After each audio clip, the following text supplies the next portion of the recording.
Hello and welcome to another episode of the Ask Arya show. Today, as usual, as per the new format that we started only in December, we are going to talk about the learnings from the Gita. We're going to talk about the 7 puppies, how they're doing, and how to take care of your dogs from all the dog lovers who are watching this show.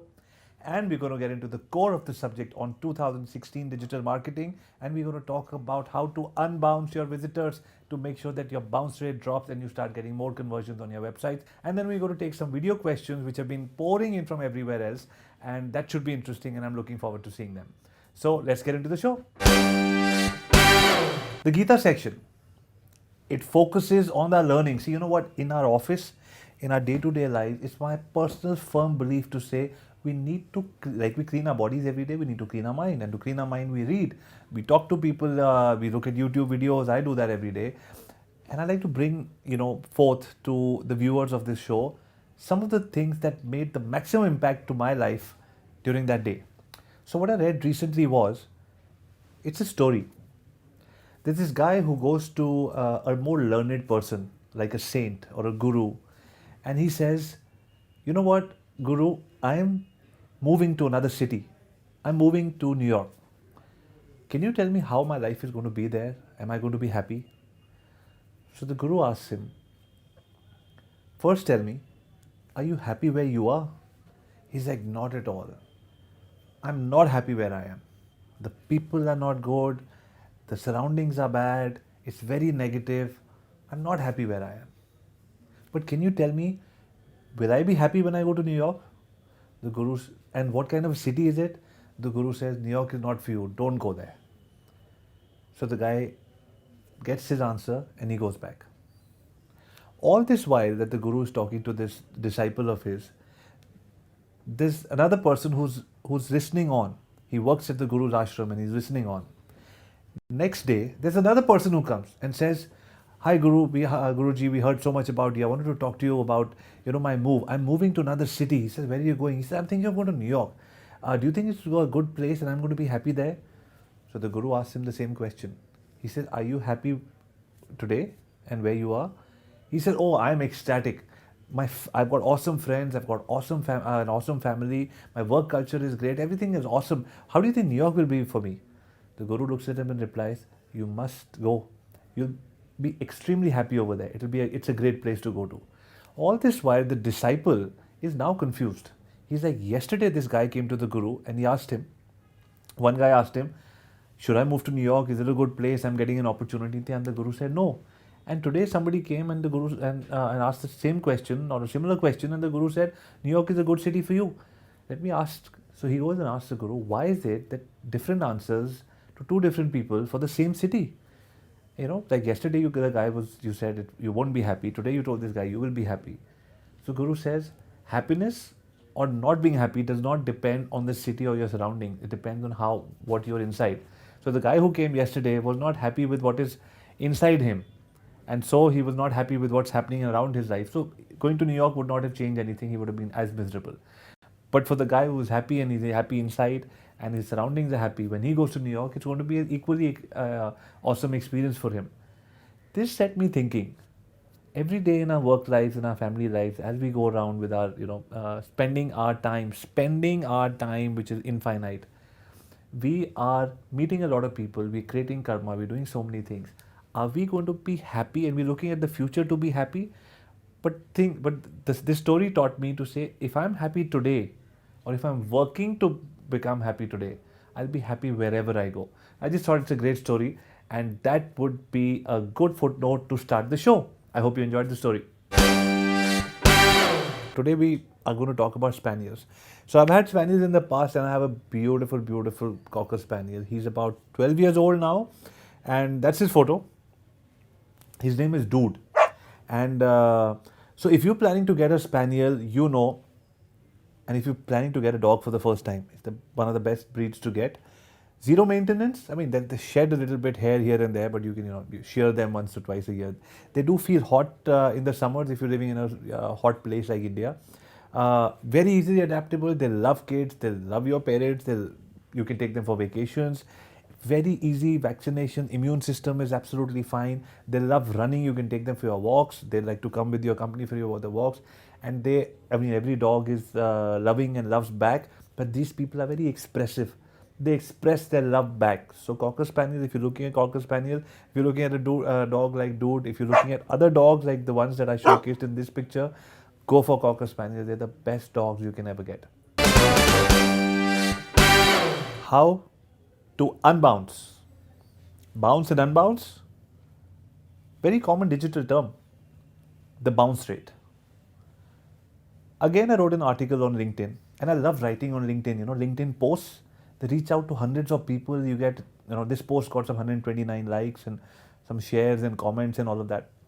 And a lot of backlash, because a lot of people said, we're still talking about bounce rate in today's day and age. The easiest way to understand what is happening on your website. So just today, and I like to keep it relevant, I like to keep it current. Just today in the morning, I got a call from this client of ours who's got this unbelievable resort in the Andamans, and I've not been there. He's been inviting me for a long time. And he said, my website traffic is not growing. We've been working with the company for 2 years, and the website traffic is not growing. It's reached a certain high. It was 40% growth in the first year, another 20-25% next year. This year is not growing, and what's going to happen in the future? So when we checked and we got back to the client, we realized the mobile site is not responsive. And the reply from the client at this point in time was, I saw data. Most of my customers are booking from desktops, and the website is just a referral point. So let's not talk about the mobile website. Well, if you don't talk about the mobile website, if you don't make it responsive, you will not be able to do your entire digital marketing and make your SEO work. Google has made it apparent, Google has made it clear, Google has been firm about the fact that sites which are not mobile friendly, sites which are not mobile optimized, websites which are not made for the mobile devices are not going to be given preference.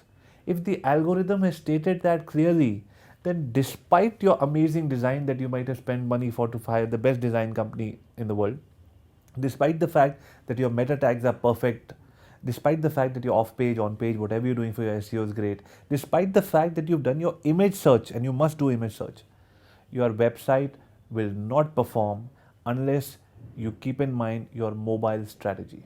Point number one. Point number two is what to do next if you've done all of this above.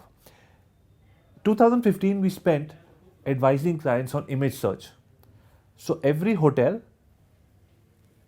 that we advised hired photographers, hired their photo teams, and they got a couple of hundred pictures for their restaurants, for their spa, for their front office, storytelling pictures. Then they watermarked these images, and then they back tagged these images and uploaded them on the internet. Not only on Google, but on Pinterest, on Instagram, on Facebook, because there is a social connotation to SEO as well. And the results were fantastic. Point number three, videos. As I've mentioned time and again, 2018 is going to belong to only videos. We're getting into 2017. It's the right time. We're not late, but we're not early as well. For all of you viewers out there, if you're an individual marketer, if you're working for a brand, if you're a general manager of a hotel, a revenue manager, or you're running your own company, you're a startup, or you're a huge brand, focus on your video strategy. If you have short to long videos for your brand and you're promoting them, you're backtagging them, you're promoting them, all of these things put together will ensure that your SEO rankings go up. It will ensure that your bounce rate goes down because your customer is more engaged today. So these 3 points are crucial today to get your website ranking out there. So it's a whole 360. You cannot just have a great design. You cannot just have a little bit of SEO. You cannot have only image search. You cannot have just your YouTube videos working for you or your video strategy working for you. You have to have all those corners covered, because you know what? When you started 5 years back or 10 years back in digital marketing, just doing a little bit made huge change. But today, if you don't cover the entire compass, if you don't cover the entire spectrum of things, your SEO is not likely to move to the next step. So if you're being advised by a consultant, or if you're a consultant yourself, if you're a brand, or if you're helping somebody become a brand, please ensure that everybody realizes that Google, Facebook, all these channels have become even more prominent. At the same time, the number of people promoting their brands, their hotels, their travel companies, their personas, their mobile phone company, their underwear company, their whatever on the internet has quadrupled, has gone up by 4,000% in just the last 2 3 years. Everybody's on the internet. So the competition has gone through the roof. But the good news is, whatever I've told you through this section of this video, that you have to do everything, unfortunately, is not being done by everyone. People are just taking a piece here and there and trying to get the whole result of get ROI from the campaign. It's not working unless you do everything. So if you want to choose to be smart enough in 2016 to choose everything, to choose the right path, to do a little bit of everything, that will make your digital strategy rock, and that will guaranteed give you the revenues that you're looking for.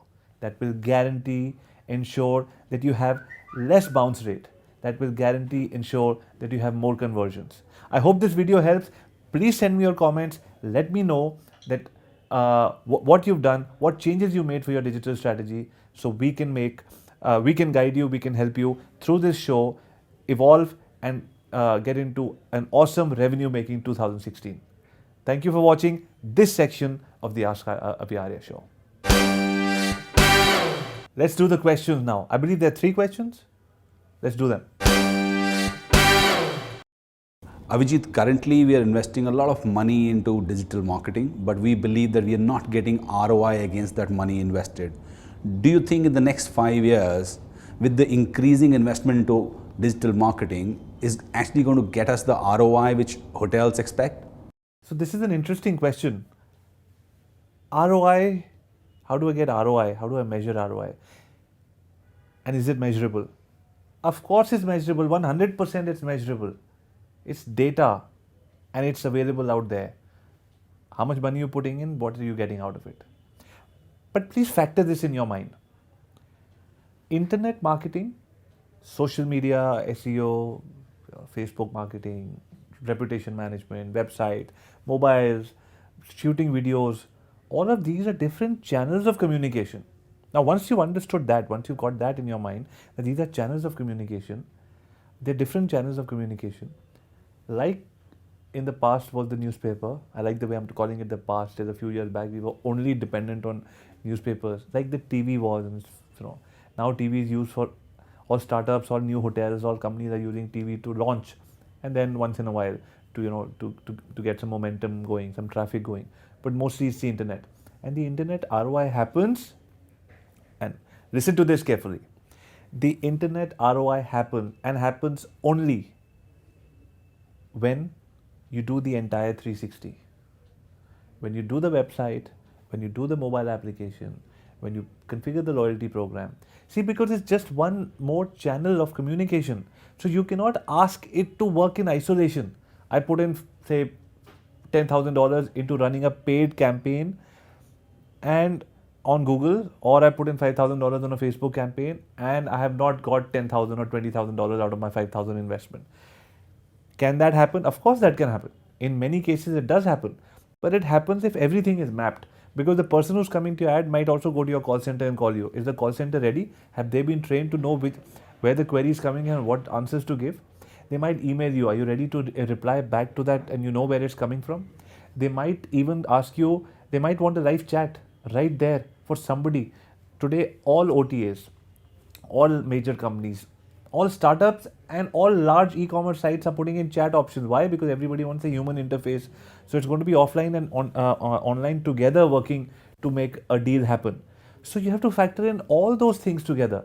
So unless you have all things, all communication channels, not just your social channels, not just chat, not just email, not just call center, not just your revenue management, unless you have everything working in sync, you cannot measure ROI. But if you have all of these things working in sync, you will definitely be able to measure ROI. And I'll tell you how. You said you spend $50,000 in the whole year or per quarter or $10,000 for a campaign. And once you put all these factors put in together, because the customer might use your social media campaign as an entry point to your brand, and then might go to another point, your offline, your newspaper, your TV, your call center, your email, your chat, your reservations executive. So if all of those things are in sync, then your customer will be converted. He might not be converted on just that channel. Please try to understand what I'm trying to say. If he's coming from Facebook, he might not just stay on that Facebook landing page and give you a confirmation and saying, I love your deal that you've shown me for the hotel and I'm going to convert right there. He might go elsewhere to TripAdvisor. Is that optimized? Do you have best pictures over there? He's going from there to the OTA. Do you have 80 plus pictures today? OTAs are allowing you to have so many pictures. Is that done?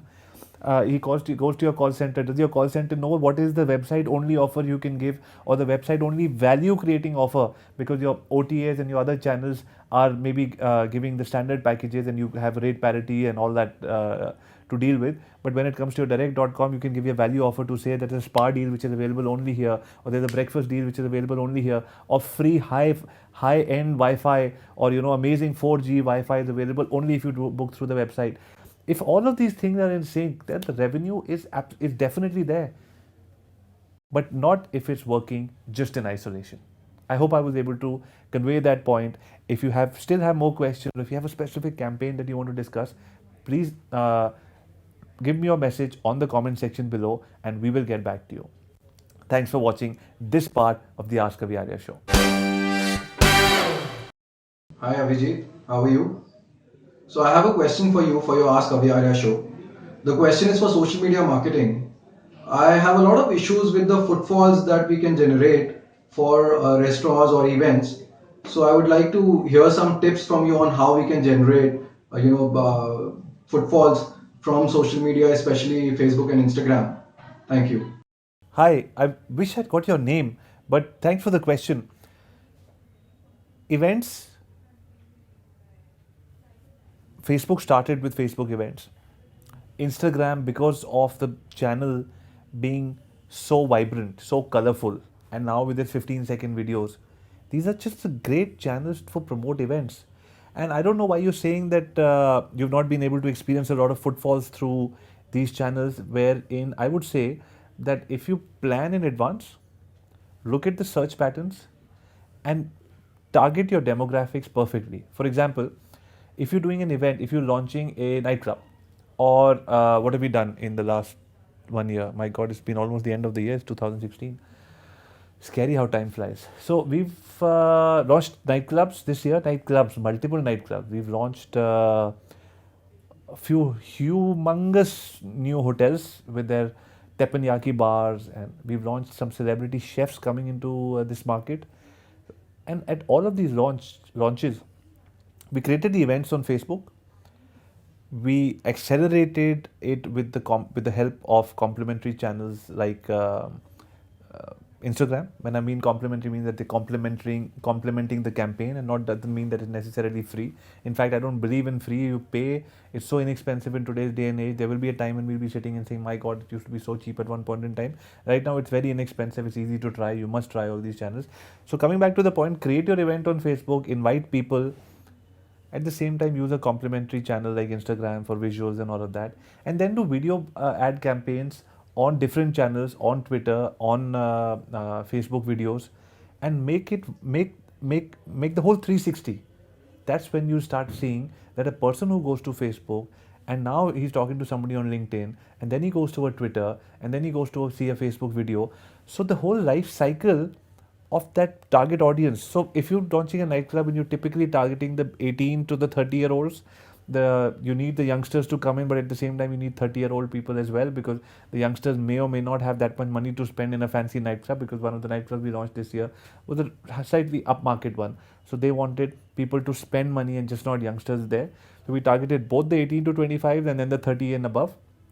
Now these people in that 24-hour cycle, or let's go back one step and saying in a 1-week cycle, from Monday to Friday. So you say if you have a launch after 10 days or 15 days, and you see in those 15 days, is there any festival? Is there any major event happening? Where is your target audience going? Is there a cricket match happening? Is there a huge Bollywood blockbuster or a Hollywood blockbuster coming? Where is that target audience going to be busy? And accordingly, I would choose spots on those sites to give banner ads for my event. So basically, start with an entry point, start with intermediary points, and start with exit points. Like I've always said, you cannot just go into one channel, get an ROI, and get out of it. Focus on the customer and his journey throughout 24 hours. Focus on the customer, your prospective guest, your visitor, the person who's going to give you that click and that booking, his 24-hour journey, his 1 week journey, his 2 week journey. In this case, it's a 2 week journey before the event. Make sure that you know which are the events happening, which are the movies coming, which is a cricket match coming, which is a soccer match coming, where all is he, if it's New Year's, is he going to be in Goa? Where is your prospective guest going to be before the launch? Online, I mean. And then wherever he is, start posting your ads using those channels. Don't let the audience miss you on any of his preferred channels. And then you see the magic of social media unfold. You will definitely get footfalls. Try this strategy, and if it works for you, please come back and comment and let us know that it did. Thanks for the question, by the way. Hi, Mr. Arya. First of all, I would want to thank you for putting together such a great show. It's been a very learning experience.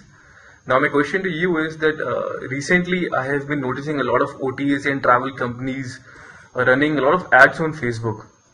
I see it on my timeline every now and then. They are promoting their offers, they are promoting their packages. I'm also getting a lot of information where to visit in India, what are the top 10 places where I can go, exotic places others don't know. A lot of information is coming on my timeline, and it has never been the same before. I mean, they are way more aggressive if I talk about advertisement. I've been reading a lot of case studies, and I found that they are also getting ROI through running these campaigns. Now my question to you is that if travel agencies and OTAs are able to generate ROI through running these campaigns, why hoteliers are not able to do it successfully? There are few hotels who are able to do it, chain hotels, larger, bigger hotels. But then as far as standalone hotels are concerned, they are not able to generate ROI through social media successfully. Okay, the branding is there, brand awareness is there, engagement is also there. But as far as the ROI is concerned, individual hotels, especially standalone hotels, they are not able to be on the same platform as their counterparts. So, what is your opinion on this? What should be the strategy to be followed to ensure that okay, everyone is getting the pie, everyone is getting a share from the pie? That's my question. Excellent question.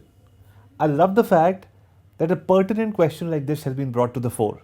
But I'm also sad about the fact that every year a question like this comes on the Ask Arya show. It just means that brands and brand consultants and agencies somehow have not been able to iron this out. This has been going on for such a long time. Social media is not new. Social media has been going on for such a long time. Anyways, let me try not to get frustrated with the fact that the agency and the brand are not finding common ground, and try to answer this question. Okay. So, social media is not new. This has been happening for a while. Brands tend to keep close to their chest, close to their heart, their brand guidelines. They're very wary of the fact that brand guidelines need to be followed. And they explain their brand colors, their brand verbiage, their brand positioning as well as they can to the agency.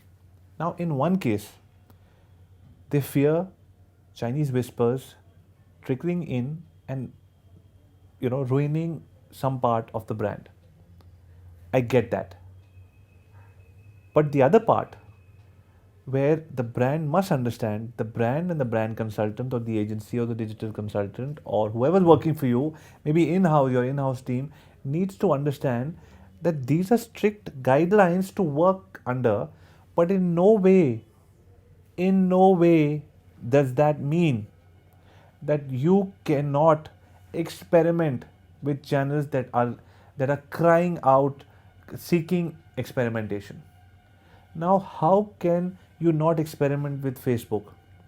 How can you not experiment with Periscope, with Meerkat, with real live streaming, with events? There are all mediums and they're all coming with different features. So you will be experimenting. The brand will never be ready. I have not come across one brand working with 15 countries, over 500 brands on the last 8 to 10 years. I have not come across even one brand which is future ready. Because, and it's not, I can't blame the brand. The internet, all these social media channels, the Periscope, the Meerkat, all of these are evolving so bloody fast that you cannot keep pace with them. So you cannot be future ready. At the same time, you need to be ready to experiment. But when you're ready, when you, all you need to do is to make sure that the verbiage, the brand colors, and the positioning is not compromised. So if it's a brand like a very luxury car, which is only for the high-end market, or a very high-end hotel brand, which is saying that we have $500 suites, and those kind of, you cannot have a casual verbiage for these people. You have to keep it dignified. You have to keep it regal. You have to keep it royal. You have to keep it, but at the same time, you can personalize it. Keeping it regal, keeping it high end does not mean that you cannot have a personal communication with your audience. You, end of the day, the brand consultant or the agency needs to understand that they're dealing with people. What kind of people are you dealing with? Are you dealing with an 18-year-old who's wearing sneakers and doesn't mind you backslapping him and using whatever verbiage? In fact, he prefers it. He's a Twitter generation. You talk to him the same way. But if you're talking to a high-end brand, then that brand verbiage, those brand colors, those brand positionings need to be adhered to. Like, for example, you meet an uncle or an aunt, and you meet your teacher in school. The teacher might be the same age as the uncle or the aunt, but you greet a teacher separately with the uncle or the aunt. You have you still treat them with respect, but you have some kind of a formal communication with them. But you do not have a formal communication with your friends. But you might have a formal communication with your friend's elder brother, who might be of a certain age, or the elder sister who might be of a certain age. So communication can remain the same. Positioning can differ, or positioning can remain the same as per the brand guidelines. Communication can differ depending on the sub brand. I hope I'm not. I hope I've been able to explain to you by using the example of the aunt and the teacher, and while you're addressing different geographies and different demographics, how you as a person start talking to people differently, keeping those respect parameters in mind, keeping those parameters of communication and social norms in mind. You talk to different people, but you're still the same person and giving a different positioning while you're talking to different people. So is a brand. A brand is a real life person. While it has some connotations to it, while it has some regulations, it is talking differently to different people who are eventually going to become their paying customers. So this is my answer to your question, and I would love to hear more from you on this. Please feel free to comment on our show, and we look forward to being able to get into a dialogue and help you solve this problem better. Thank you for your question.